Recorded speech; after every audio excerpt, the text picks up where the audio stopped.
si il se trouve je préfère pas qu'on pourra garder quelques œuvres symboliques. Non, mais dans la... c'est ce que vous avez dit tout à l'heure sur l'intérêt des Sanoisiens. Excusez-moi. Là, vous avez dit... Non, monsieur Gobert, d'accord, je ne vous ai pas de la parole. Oui, non, vous le prenez quand vous la voulez. Parce qu'on a le droit de se faire insulter et ne pas répondre.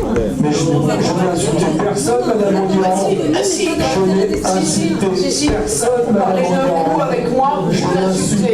Oui, non, je confirme que quand vous donnez des coups, vous ne les ressentez pas, quand vous les recevez, vous les ressentez. Mais attention, On parle de coups COUP, je vous ai parlé de coups COUT. Oui, d'accord. Bon, toujours est-il qu'il y a une hérésie dont on ne se fout plus du musée de la Boxe. Nous gardons peut-être quelques pièces, parce qu'elles sont symboliques, de Jean-Claude Boutier et de ce palais des sports. Mais et là, madame Hudol, je crois qu'il l'a réclamé.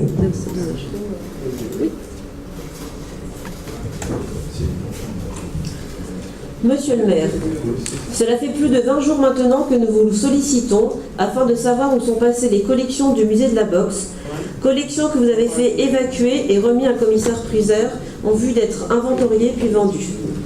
En effet, nous voulons nous assurer que ces collections sont bien en sécurité et qu'aucun bien ne risque d'être ou bien perdu ou bien détérioré. Nous aimerions également savoir dans quel cadre vous avez pu évacuer les collections du musée de la Boxe, constituées, rappelons-le, de biens publics non déclassés. Cela fait 20 jours que nous cessons de poser des questions à la ville et aux élus. Questions auxquelles ni M. Gorza, ni M. Biessy, ni vous-même, ni même vous-même n'avez daigné répondre.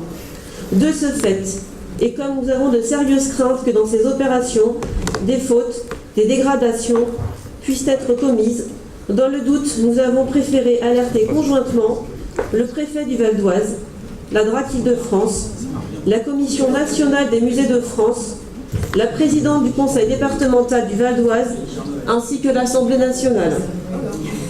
En effet, nos doutes sont plus que légitimes, car comme vous allez pouvoir le constater grâce à ce courrier qui va être distribué aux élus, nous craignons que des Sanoisiens puissent être lésés par cette délibération, cette opération de déclassement et la future vente aux enchères qui, si l'on ne prenait pas les précautions nécessaires, pourrait voir vendus des biens prêtés à la ville, mais ne lui appartenant pas.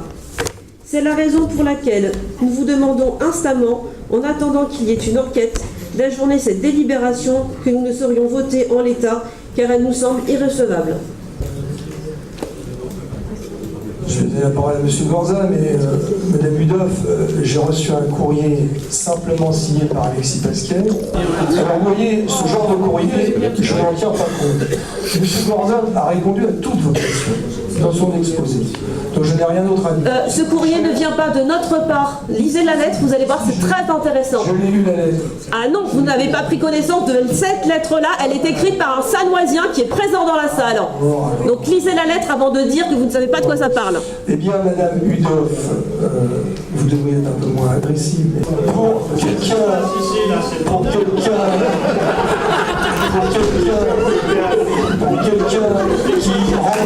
le métier et qui trouve les préaux futiles, c'est un peu bizarre. Bon, en tout cas, la parole est à monsieur Brochet. Oui, écoutez, la séance est un peu longue. Je vous propose une interruption de séance, ça calmera tout le monde, et puis moi, ça me permettra de marcher un peu. Donc, interruption de séance de 5 minutes. Pour reprendre effectivement un peu les propos de M. Orphin, pas les mêmes, mais on s'en approche. Après le MB que l'on ampute, le musée Utrio que l'on dépose, on s'occupe à présent du musée de la Boxe. Effectivement, c'était un choix de campagne, un choix politique, vous l'assumez. Et comme vous l'avez dit, on a le droit d'être contre, et donc c'est ce que j'ai essayé d'exprimer à travers ces propos-là. Donc sur la forme, vous nous avez parlé de forme, de fond, on va essayer de s'y employer, de travailler sur la sémantique qui vous porte. Une fois encore, on vote une délibération, vous l'avez dit, M. Gobert, qui en grande partie s'est déjà déroulée, puisque le musée est depuis de nombreux jours vidé de ses œuvres. Donc ça, effectivement, ça me dérange. Tout est déjà orchestré, alors que ce n'est même pas voté et tout juste abordé. Et puis, vous utilisez la presse en disant que tout est juridiquement bordé. Donc du coup, je me dis que vous avez une drôle de façon juridique de border vos sujets. Et que, limite, vous octroyez des droits que vous n'avez pas encore. Évidemment, on connaît l'issue de ce vote, mais vous êtes peut-être un peu trop dans l'anticipation. Et donc il me semble que le déplacement des œuvres et autres manipulations sont contraires aux usages courants et autres procédures. Sur la forme, toujours, je retrouve, moi, dans la délibération, le recensement de près de 300 œuvres. Là où la réserve, me semble-t-il, en contenait 30 fois plus.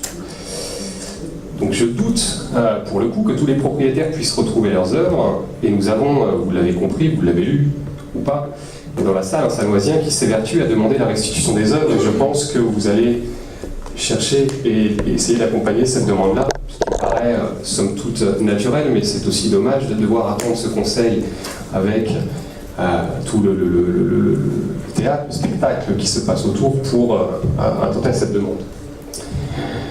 Donc du coup, je doute que l'inventaire soit aussi exhaustif que souhaitable. Et quid des 8500 à peu près autres œuvres qui figuraient dans cette réserve, dans ce musée. Sur le fond, maintenant, vous dites préserver l'intérêt des Sanoisiens en vous séparant de ce musée. Alors je m'interroge, moi, en quoi y a-t-il le risque absolu de voir l'intérêt des Sanoisiens se dégrader? Je ne comprends pas bien. A-t-on seulement sollicité l'avis de la Commission nationale des musées, du ministère de la Culture, des Sports et autres organes parties prenantes? On a parlé de Jean-Paul Goutier, on a parlé de M. Lorcy également. Je pense effectivement que ce sont des personnes qui peuvent être sondées sur le fond de ce sujet-là. Sur le fond, toujours également, et c'est fort dommageable, vous disposiez d'un formidable outil, et monsieur, enfin vous l'avez dit, d'un formidable outil de culture et de rayonnement que vous n'avez pas su valoriser. Alors effectivement, vous ne l'avez pas choisi, vous auriez assurément préféré un musée du cyclisme, je n'en doute pas.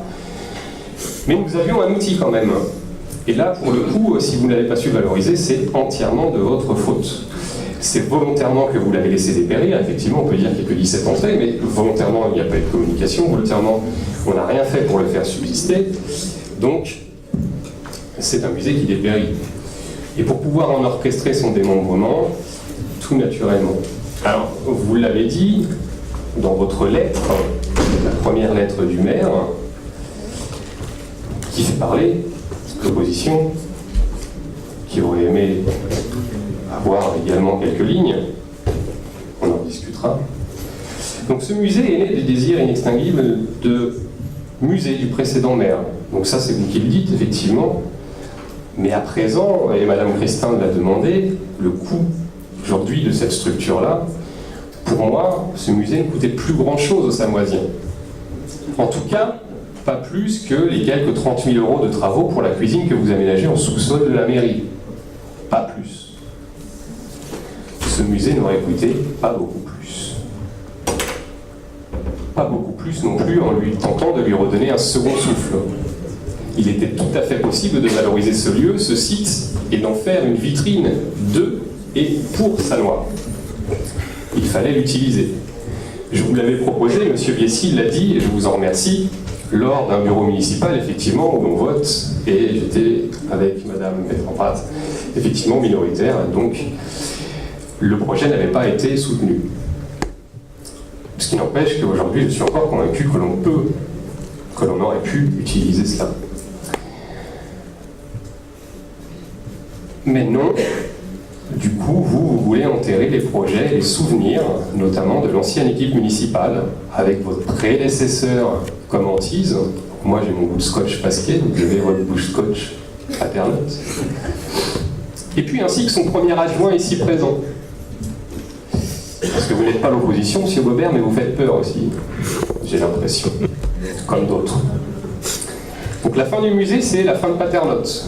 Pour vous, on ne doit plus se souvenir de Yannick Paternotte, pourtant vous ne cessez de valoriser votre inaction en réprimant sa gestion communale.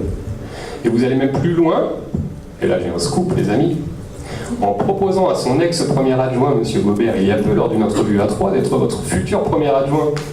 Lors de ce que vous espérez, vous auriez dû vous appuyer, je pense, également sur Marie-Hélène Christin, qui est la conseillère départementale déléguée au sport, accessoirement, qui voit disparaître là un outil départemental de promotion du sport et ne peut... Monsieur Monsieur Ponchel, Ok, je vais faire vite. vos remarques n'ont rien à voir avec... mais si. Vous êtes en train de dire des mensonges. Non. Donc dans les yeux, je le conteste, Monsieur Ponchel. Dans les yeux, ce que je veux dire, je le conteste. Et ça n'a strictement rien à voir avec la délibération du déclassement des autres élèves. Dans les... Je n'ai absolument pas d'obsession de qui que ce soit. Et contrairement à vous qui avez un scotch collé à vos basques, dont un jour vous vous déferez, Monsieur Ponchel. Un jour vous déferez. Croyez-moi, je vois loin. Eh bien moi, je n'ai pas de scotch. Donc, portez votre discours sur la délibération ou leur passez la parole à Mme Beltrand. Ça vous dérange pas de le laisser finir? Je continue, merci, M. Basquet. Oui, donc je vous disais que vous auriez pu vous appuyer sur Marie-Hélène Christin, conseillère départementale au sport accessoirement, et qui voit disparaître là un outil départemental de promotion du sport, et ne peut assurément s'en réjouir. Je pense que vous auriez dû créer l'histoire de ce site. Tout n'est pas que vélo, même si j'adore le vélo. Et chaque histoire, pour moi, débute un jour. Vous auriez pu vous approprier cela et faire rayonner Sannois au-delà de ses frontières, créer une identité pour Sannois, plutôt que la dénaturer comme vous semblez le faire un petit peu quand même. La France a vibré lors des derniers Jeux Olympiques où la boxe française a triomphé. Cette France de la mixité, Estelle Mosley, Tony Yoka, Sofia Nounia, cette France du courage, jeune, volontaire, dynamique, qui a remporté toutes ces médailles. Et vous en aviez en fait l'opportunité de pouvoir surfer là-dessus. Il s'agissait, vous l'avez dit, M. Urfin, de l'unique musée de l'art pugilistique dont l'Europe était dotée. Un demi-million de licenciés au total des sports de contact. Que dire si vous n'arrivez pas à promouvoir cela? Quelle autre promotion, je ne parle pas immobilière, allez-vous pouvoir valoriser? Et je préfère le dire parce qu'effectivement tout le monde sait que je suis boxeur, que j'ai un club, qu'effectivement j'ai été sélectionné en équipe de France, mais ça aurait été un musée, comment vous êtes, du crayon couleur, vous l'avez dit tout à l'heure, ou du cyclisme, je l'aurais valorisé de la même façon. Pas vous. C'est bien l'aspect culturel dont je parle, monsieur de Biessy, je fais vite, promis. C'est bien l'aspect culturel dont je parle et la forme empruntée que je dénonce, et vous aurez assurément compris, à monsieur le maire, que je suis contre cette délibération. Bien, monsieur Ponchel, monsieur Gorza, vous savez, moi, monsieur Ponchel, je ne suis pas très musée de cet ordre-là. Les musées, je les adore quand ils ont lieu d'être. Et donc, je n'aurais pas fait le musée du cyclisme. Moi, le vélo, j'en fais au quotidien. Enfin, j'essaie au quotidien. Et je me passionne pour le quotidien. Et